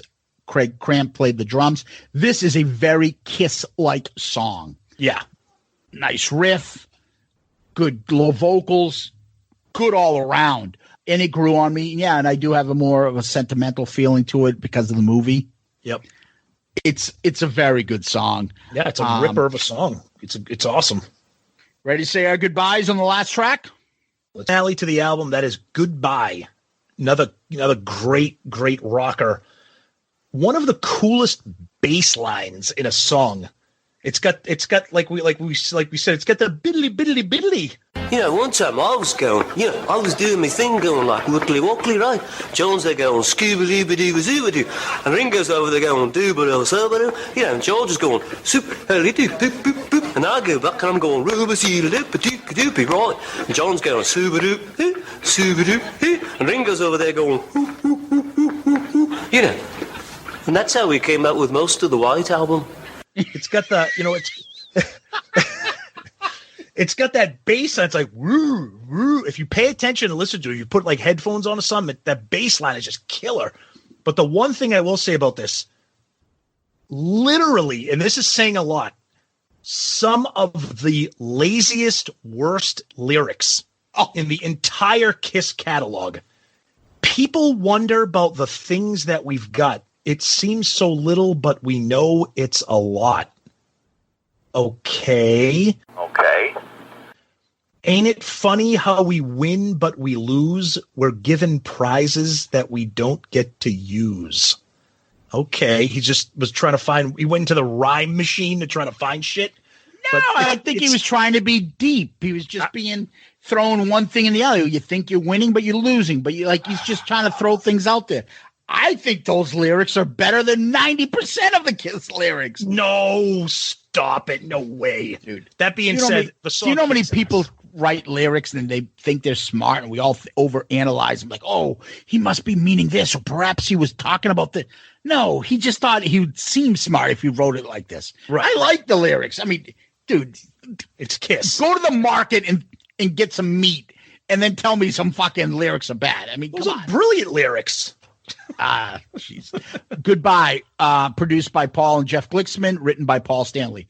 Paul played the guitar, Bob the lead, Eric Nelson played the bass, Craig Cramp played the drums. Paul needed one more song, I believe it was the last song. So he for the album, he told those guys to leave, go back, go have some dinner, and come back in a couple hours. He came back and he had Goodbye. Yeah, you know why he had it? Because he had it originally when he had it called Keep Me Waiting. And I'm looking for other places when I was doing my research on this. Like, where is it? They don't state it or much the obvious, but this is Keep Me Waiting from the box set 1 that we talked about. Yeah. You could see the roots of it. Yeah. That's a way better than Keep Me Waiting. Yeah. It's a better song. I love this song. I've talked about it. I've put it on stuff for the different episodes and lists that we've done. It's a great way to end an album, but it also gets back to, you got 9 tracks. Paul did Jeff Glicksman's, and Jeff Glicksman did Goodbye. They did Love in Chains. They did It's All Right. And they also did Take Me Away. When we start loading up the tracks and listing them, I think it'll be quite interesting. Yeah. But this is a great way to end this album. It's fitting. I thought it would be a great way to end a concert in some sense. And he did play this when he went on his solo tour for a while. Goodbye. Oh yeah, totally. It's a great song. And just a little rant for a second. I know it's not going to happen because they got Tommy and Eric with them, but I wish they would throw like a song on, I wish maybe Gene do Radioactive and Paul do something from here. Just, I don't know. I just wish we had a chance to hear some of these songs live, but let's go to the rankings. Let's go to the rankings. And when we go to the rankings, I want to finish that thought you were saying. Go ahead. You ready to do this one? I'll go first this time. Okay. 9 songs on here. My number 9 song is quite obviously Hold Me, Touch Me. Think of Me When We're Apart. That's also my number 9. Yes. This was also on our Smashes, Thrashes, and Shit songs for me. I had this. Yes. Yep. And it's extremely wimpy. It's just fucking brutal. But after that, number 8, I'm going to preface everything by saying, after this, I like everything. So number 8 is Ain't Quite Right. Number 8 for me is Move On. Number 7 for me is Move On. Number 7 for me is Ain't Quite Right. Now, another part of my list that I got to mention. From here on up, I think everything's fucking awesome. Absolutely agree. Right? I think there's a difference. Yep. I think from 7 down and number 1 for me was easy. Maybe 7 and 8, I could bounce them around a little bit. In the middle, I could move them anywhere. And I'm not really sure. Me too. But I know that these were in there. And I think these 6 songs are fucking awesome. Yep. Number 6, Take Me Away. That's also my number 6.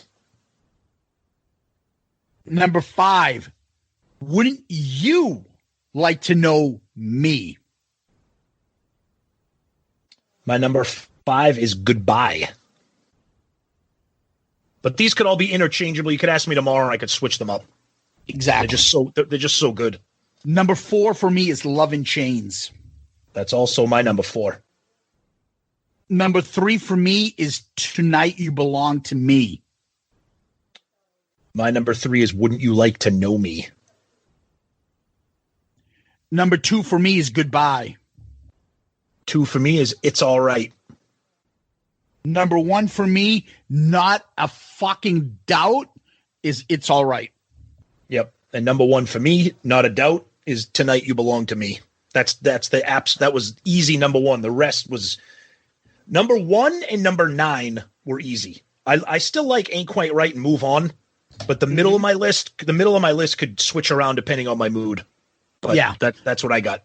I could switch Goodbye, Tonight You Belong to Me, Love and Change, Wouldn't You Like to Know Me, Take Me Away, anytime. Yep. Yeah, and I like Move On. Ain't Quite Right. Hold Me, I can't stand. But that's what makes this so fucking amazing. And so when we look at this list, again, Paul, I got to admit, your produced tracks I like less than the tracks you produce with your co-producer. Maybe. I mean, yeah, I don't know. The whole album, Hold Me, Touch Me, is a throwaway. We agree on that. But it brings me back to something I said at the very beginning of the episode, is that to me, it's not even, this is by far the best solo album. By far. I mean, Ace has some good songs, some amazing songs. I like Peter's for what it is, and I like Gene's for what it is in places. But if you're giving me the choice of one solo album, it's not even a second thought that it's Paul's album, without a doubt. Yeah, I mean, we'll get to that, but it's not really. It hasn't become like cliche to talk about this as being the best. Never. It isn't. Nope. I can say that honestly, if I'm stuck and I need to go somewhere and I need to only bring one solo album, yeah, I'm most likely grabbing this. I don't want to give too much away because that's me. But, for me, how can you not say this is one of their better albums that they've ever done? Oh, agreed. Yep. Right? Right. I mean, It's just, to me, Paul is on, like, with his confidence. It's just, I don't know. I find this thing to be fantastic. After we do this, Tom, we usually go to another thing, and that is we rank these with all the albums we've done so far. And album covers. Correct. So the first thing we're going to do is album covers. We've reviewed Kiss, Dress to Kill, Rock and Roll Over, Gene Simmons, From Kiss, Unmasked, Animalize, Hot in the Shade, Psycho Circus. Tom, your list is Rock and Roll Over, Gene Simmons, Dress to Kill, Kiss, Unmasked, Psycho Circus, Hot in the Shade, Animalize. Where do you rank Paul Stanley solo album cover? Oh, God, it's so iconic. You want me to go first? I'll go first. I don't have a problem. Rock and Roll Over, Gene Simmons, Dress to Kill, Kiss, Psycho Circus, Unmasked, Hot in the Shade, Animalized for me. The first four, me and you have in order. Yes. After Kiss, I put Psycho Circus, Unmasked, Hot in the Shade. Right underneath Kiss, I am putting Paul Stanley's solo album. It's not the same as Gene Simmons. It's not. It doesn't have that little drip of blood there. I know I'm childish. It just that Gene Simmons album has been on more things. The Paul album is not as iconic to me as the first solo album. It's better than Psycho Circus. No, I totally agree. I was going to put it right there behind the Kiss debut. Yep. Really? So you want to go the same spot as I put it, right? Correct. Right underneath the debut album. Yep. All right. So the albums that we have ranked. Okay. I will go first again.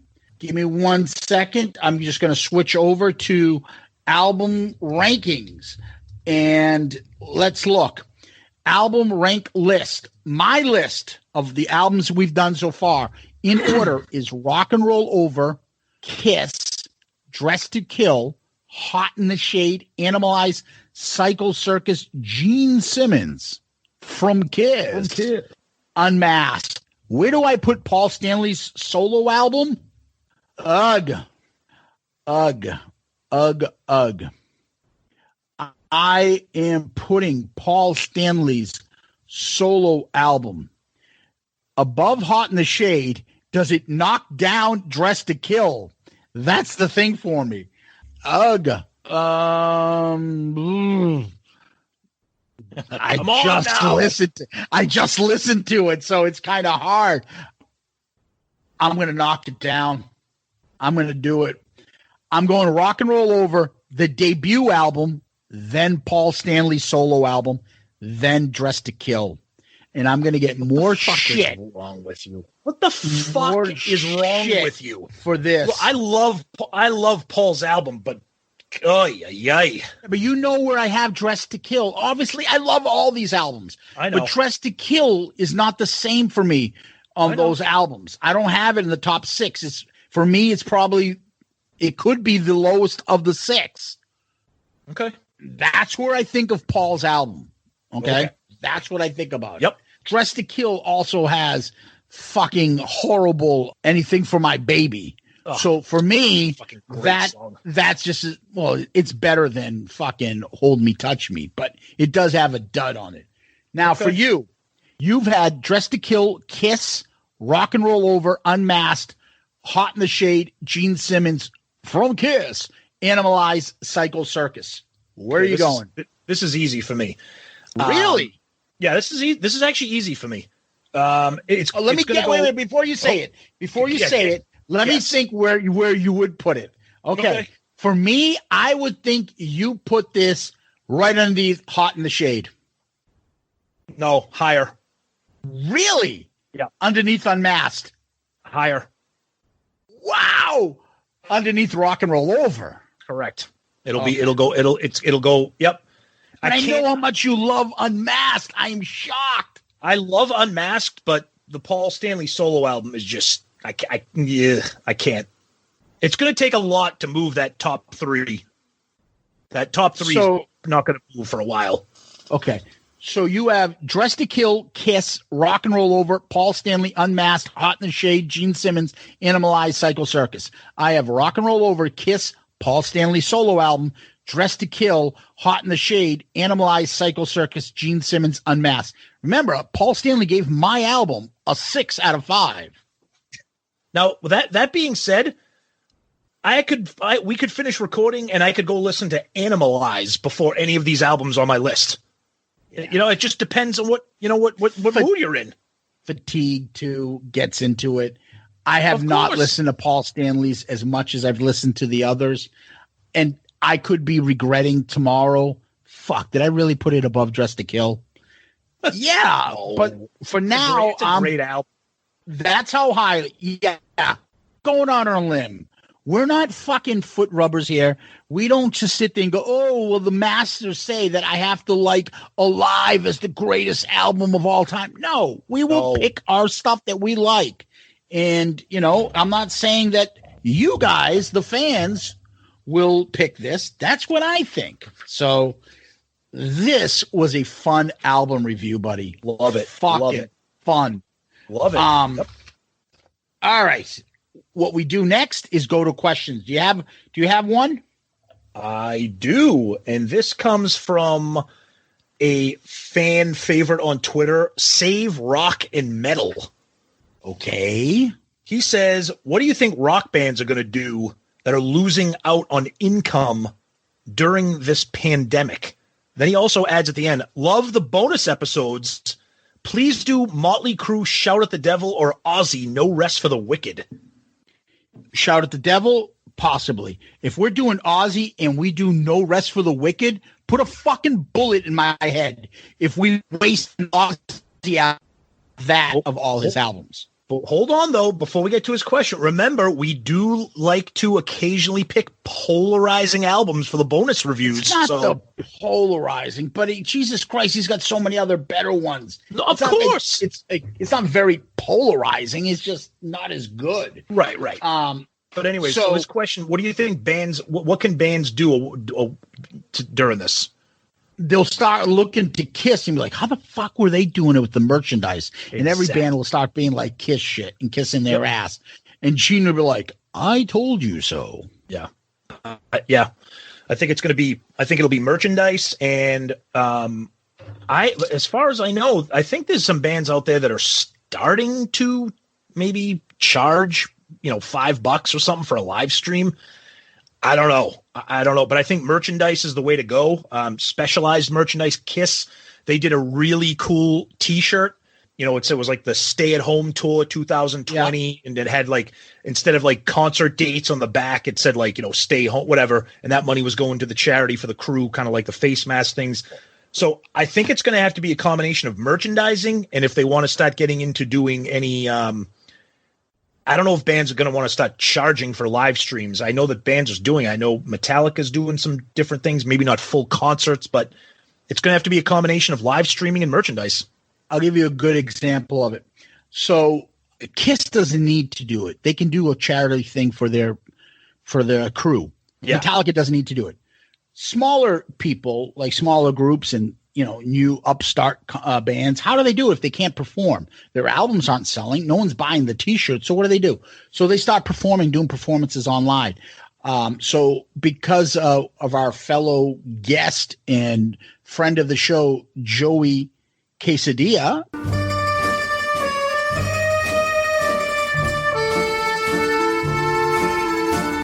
Casada, I follow Paulie Z. From ZO2 and stuff. So he does a lot of, because he always played the Paul Stanley in the Kiss group that he was in with Joey. So of course he's doing some like cooking show that he does, and he talks about music, dinner and rock and rolls or something he calls it. I don't know. And I follow it, and he talks about it like that, for guys like him, he needs to support his family. How does he do it?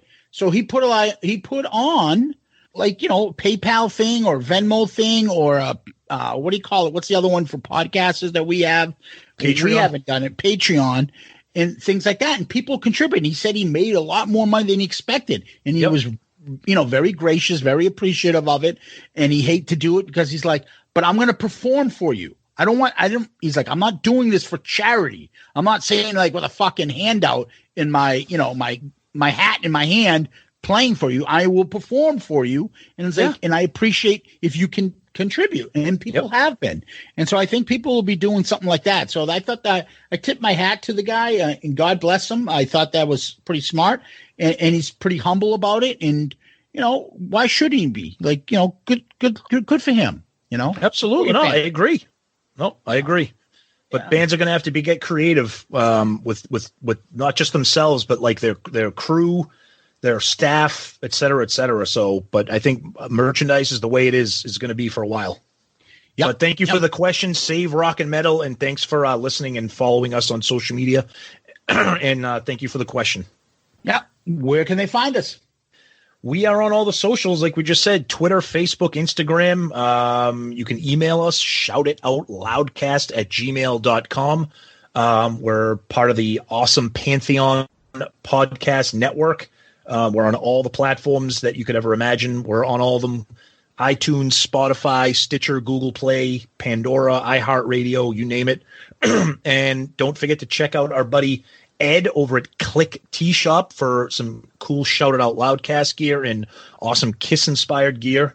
So give Ed a look, order online, and you might be able to get some discounts. He does some promotions every once in a while. So check out Click Tea Shop and give Ed a look. Yeah. And the best, we always appreciate are those 5-star child reviews. We had a couple this week. We actually had. In the meantime, the emails are our favorite. We love getting the emails, especially about episodes when we do about album reviews. We love to hear your feedback. What's your favorite song? What's your favorite track? What's your least favorite? How much you people disagree with what I picked, because that's probably going to be the number one thing. And, tell us why you don't or why you do agree with us. But in the meantime, we love the reviews. Go on Podchaser, give us one of those 5-star child reviews. Go on iTunes, give us one of those 5-star child reviews. We've had a few of them recently. One of them recently is we got a guy, John76. Hey guys, I really enjoy the podcast and your weekly banter with each other. I also love the fact that you mix up your format with album reviews, interviews, drafts, as well as doing bonus episodes about other bands. The Soundgarden episode was the first I really ever thought about or listened to anything they've done. So it was really interesting and informative. One bit of feedback I have for your format is that you use sound effects and sound clips. As they've gotten more prevalent in later episodes, they often feel very forced and taken away from the pacing of the conversation. If you eased up or did away with them, I feel the episodes would flow a lot better. Just my 2 cents. Otherwise, all around great show. You do, huh? Very proud of you. That's very nice. Insert Jerky Boys comment right here. Tom, thanks for the feedback. Yes, John, I love getting feedback like this because it tells me that you guys are listening and you're paying attention and you have an interest in what we're doing. So I appreciate it. Me and Tom have feedback with ourselves all the time about this kind of stuff. We ask our fellow podcasters what do they think and stuff. Yeah, I mean, I've had people tell me they want more of the extra clips. I've had people tell me, just like you, yeah, it's too much. For me, I think there's a fine line. Perhaps I do a little extra on some episodes that I need to cut back, and sometimes I should probably put some more in some other clips. You know, it varies. One thing I want to make clear, we're not comedians, professional comedians. This is me and Tom doing our show, and I will admit I'm the one that does all the editing in the clips. So 99% of this is me thinking of stupid things when I'm sitting there scrolling through Audacity and putting stuff in and listening to the shit and trying to amuse myself. But the other major part of this is I want to make my partner laugh. I don't tell him what I'm putting in. Nope. So these are like a lot of the stuff, and if you've heard us from the beginning, a lot of these are private jokes. Many of you guys now over time has gotten to learn some of our private jokes and gotten to know our sense of humor and listen to it. So when me and Tommy, if I say we're going to do something on YouTube, what is Tommy usually going to say back to me? You do. You do. Yeah. Where the fuck is that? And what's wrong with him? Does he have a tick or something? What the fuck is that? What does that mean? It's something we stole from the Jerky Boys who used to laugh and do, and with the mom from the naked fucking beach and go, you do. And I think it's funny. I want him to laugh. So when I edit this, I put the clip in. He doesn't even know I'm doing it. So should I cut back on it? Maybe. But you know what? I do this for fun. This is why we have the podcast. And you know, I'm not doing this because I'm going to lose a corporate sponsor on NBC. Oh, no, we dropped in the ratings. We do this to have fun. And if I can make my partner laugh and he doesn't know about it, and I pumped in the Different Strokes theme on the last episode out of nowhere and it makes him laugh, I enjoy it. I'm not going to lie to you. So I appreciate the feedback. I'll take it into account. Tom, you want to add something? No, we always appreciate the feedback, and you know, we love the clips. We have insane senses of humor. We're pop culture fanatics. I mean, if you've listened to us, Zeus and I say one thing, and we know right off the bat where it's going to go, and we can predict what sound clip is going to be edited into the thing. Now, whether or not you think that Zeus has turned into the Devereaux of the podcast here,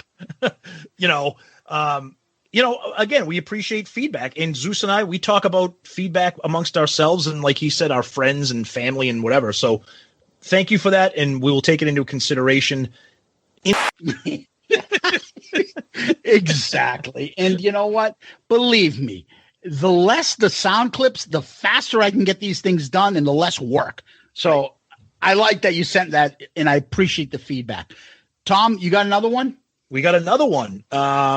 This says the Ultimate Kiss Fan Podcast. And it's from someone that says Eric C with a question mark. This podcast is just what the Dr. Love ordered. Tom and Zeus are so down to earth and honest that it makes me wonder if they really are from Boston. Haha. It's the opposite of some of the other stuffy Kiss podcasts out there. This is two guys that make jokes at themselves and everyone else while still giving you amazing topics and Kiss info each and every week. I highly recommend this for all Kiss fans, especially when they have the handsome Joey Casada as one of their guests. Oh, now that makes sense. Now we know who wrote that one. Thank you, guys. Thank you, John. Thank you, Joey, for doing that. Much appreciated. Absolutely. And if you guys would like to, please go on iTunes, Stitcher, Spotify, Podchaser, and give us one of those 5-star child reviews. We'd appreciate it. Famous last words? I know you're leaving, going away, and I'm going out of my head. Well, go on and leave me. What can I say? You don't hear a word that I'll say. Ooh, your favorite song on the track on this album? Love it. That's great. So goodbye. It's only for now, because I'm coming back. I swear it. Somehow. Beautiful. Tom, thank you. Kiss Army, thank you. Zeus, everybody, thank you guys as always for listening. Let us know what you think of this album. What songs are great? Do you like Hold Me, Touch Me? Tell us. And we'll laugh at you if you do say that you do. But no. Anyways, we love you guys. Thanks for listening, and we'll see you guys soon. Stay safe. Peace out, Girl Scout.